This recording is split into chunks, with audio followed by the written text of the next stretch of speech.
সে 1 KG বহন করতে পারে না, 5 কেজি তো দূরের কথা। বা ছেলেটি 1 কিলোই হাঁটতে পারে না, 5 কিলো তো দূরের কথা। এই যে বাংলা বাক্যগুলো, অর্থাৎ যে ধরনের বাক্যগুলো শেষের দিকে দূরের কথা পাওয়া যায়, অর্থাৎ নেতিবাচক একটি অনুভূতি প্রকাশ পায়, এই ধরনের বাক্যগুলোকে আমরা কীভাবে ইংরেজি করব? যে ট্রিকটি জানা থাকলে আমরা খুব সহজেই এই ধরনের বাক্যগুলোকে তৈরি করে ব্যবহার করতে পারবো। আসলে সেগুলো আমরা জানার চেষ্টা করি। তো এই বাক্যগুলোর ক্ষেত্রে আমাদেরকে মূলত একটি ফ্রেজ ইউজ করতে হবে, সেটা হচ্ছে লেট অ্যালোন। বুঝে গেল তো? চলো দু একটা বাক্য প্র্যাকটিস করে নেই, তাহলে এর ব্যবহারটা আমাদের জন্য সহজ হবে। আসলে পূর্ব বাক্যটিতে ফিরে যাই। সে 1 কিলোই বহন করতে পারে না, 5 কিলো তো দূরের কথা। He can't carry 1 kilo, let alone 5 kilos. He cannot carry 1 kilo, let alone 5 kilos.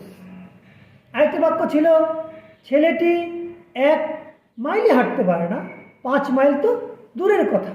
The boy cannot walk 1 mile or 1 kilo, let alone 5 miles.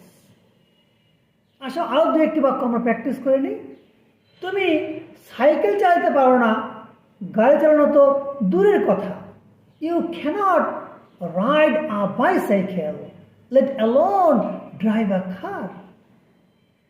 আবার দেখা যায় যে একটি ছেলে বা মেয়ে কিছুটা কম মেধাবী, তাও তার বন্ধুবান্ধব বা আশেপাশের লোকজন এমন বলে, ও তো সি গ্রেডই পাবে না, A+ তো দূরের কথা। He or she will not get C, let alone A+।